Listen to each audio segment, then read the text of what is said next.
made. Again, the daughter betrays the father. The father's this stern, mean person that wants to follow tradition, and the mother goes against him. Again, the same thing happens. In the end, it all works out. Everybody's happy. The message is, if you get pregnant and you're out of wedlock, well, your father's going to forgive you anyway. Right? And this is the message that they're giving to children out of these things. So Muslims have to be deeply aware of this, that it's not this innocent, harmless thing that's taking place. No, there is indoctrination taking place. People have a worldview. The creator of Bart Simpson was interviewed.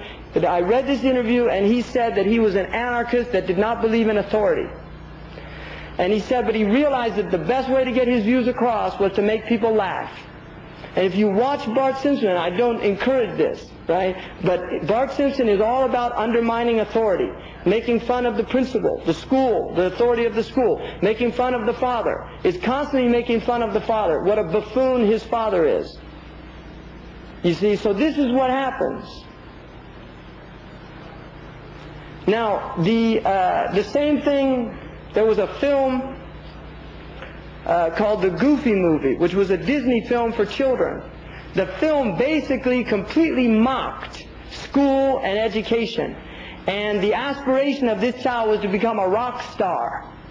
Now this is something you're taking your little child to see, thinking it's some innocent film by Walt Disney, that great lover of children and good, wholesome, clean entertainment. People don't know that Touchstone Productions, which is a pornographic film production company, is owned by Disney. That's how Disney is for the PG and the G films. Touchstone is for the films that have pornography and sex and these type of things in it. So these people have no family values. They have no family. They're only looking for a market. That's all they are. They're looking literally for a market. And they want to commodify the people. And so literally, all these films that they make, you have toys that come out of it, so the children learn to become consumers.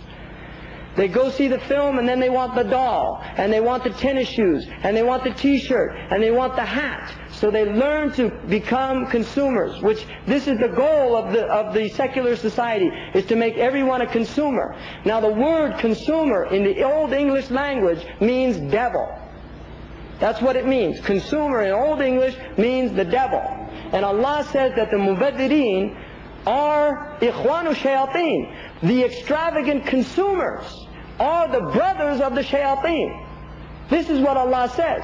So conspicuous consumption is literally a shaitanic activity. People now, when they get depressed, instead of going to the masjid, they go to the mall. They go to the store. They go to shop. This is a fact. Sociologically, you can read all the studies. People, when they get depressed, they go shop. If they don't have money, they just pull out their credit cards, which is the next thing. Moving from the media to the economics of the secular society. The economics of the secular society is to make every single human transaction a ribawi transaction. Every single one. When you pull out your credit card, that is a ribawi transaction. There's a middleman which is called a simsar in Arabic, a samsara. And this form of samsara is not permissible. It's literally haram in Islamic law. So what you do is when you buy with your credit card, there is somebody in a bank somewhere that's getting 3, 4 to 6% out of that transaction between two individuals. And now in Sharia we have no hukum that allows that permits that. Between two buyers and sellers, no third person can come in there like that and get money out of that transaction. And yet, this is what they want every single transaction to be, where you're literally being charged by this third party for human transactions of buying and selling. The Prophet ﷺ said, يُوشِكُ أَنْ يَأْتِي عَلَى نَاسِ زَمَانٍ كُلُّهُمْ يَأْكُلُونَ الرِّبَى. There is coming a time on humankind where all of them will be consuming riba. And he said, وَمَنْ لَا يَأْكُلُهُ يُغَبَّرُ بِغُبَارِهِ or يُصَابُ بِغُبَارِهَا. And the one that is not eating it will be covered in its dust. You see? And this is the age we're in. So the bankers are consolidating their power and making all of our transactions ribawi transactions, which is the most haram form of transaction. And the Prophet ﷺ likened it to in violating the mother. You see, this is likened in the hadith to in violating your own mother. And in one riwayah, and there's sound hadith, that it's like in violating your mother, fornicating with your mother in the shade of the Kaaba. And people say, I had somebody tell me, how is that possible that riba could be to this level? When you begin to study riba and the effects it has on societies, riba literally is one of the main causes of prostitution. Seriously. It's one of the main causes of prostitution worldwide. The worldwide poverty that exists today, the basis of it is because of the riba system. If you want to understand why South America is in the condition it's in, you have to understand the World Bank and the IMF policies that are usury policies. People talk about the rainforest being destroyed and how the oxygen is going to all wear out, and they don't know that the oxygen, the rainforest is being destroyed because Brazil has massive debt. They have to pay interest on their debt, so they make cash crops or they graze cattle, so you can eat your McDonald's hamburger for 99 cents in America, and I don't know what it is here. I only know it's 99 cents because I see it advertised. I have never bought one. I don't want to buy one. I mean, we used to have an understanding of barakah in food, which is the next thing. You see, economics, look at food. The Quran is a shifa. It's not only a healing for the body, for the mind, but for the body as well. It commands us to fast. The Prophet says, "Sumu tasihhu." Fast and you will become healthy. كُتِبَ عَلَيْكُمُ الصِّيَامُ كَمَا كُتِبَ عَلَى الَّذِينَ مِنْ قَبْلِكُمْ لَعَلَّكُمْ تَتَّقُونَ. There is a relationship between the way you eat and the way you behave.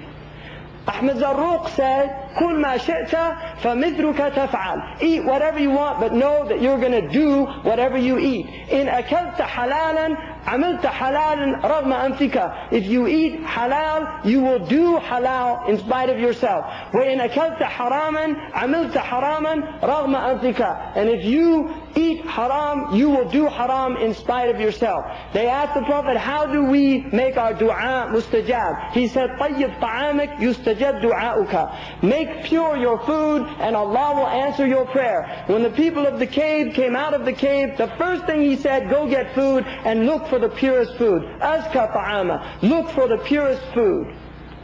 And Muslims, they have completely abandoned it. Food made with the love of whoever's making it, the cook. Because women shouldn't cook all the time. Men should cook for their wives. Think about this. The man says, but I work 40 hours a week. And I come home, I expect her to cook my meal for me. First of all, it's not wajib, unless you're Maliki, which I am. But it's not wajib. She doesn't have to cook. But then, think about this. You work 40 hours a week, maybe. I mean, most people nowadays in the Muslim countries don't even work 20 minutes a day. They did a study, a sociological study in Egypt, and found that the average bureaucrat in Egypt did 20 minutes of work a day.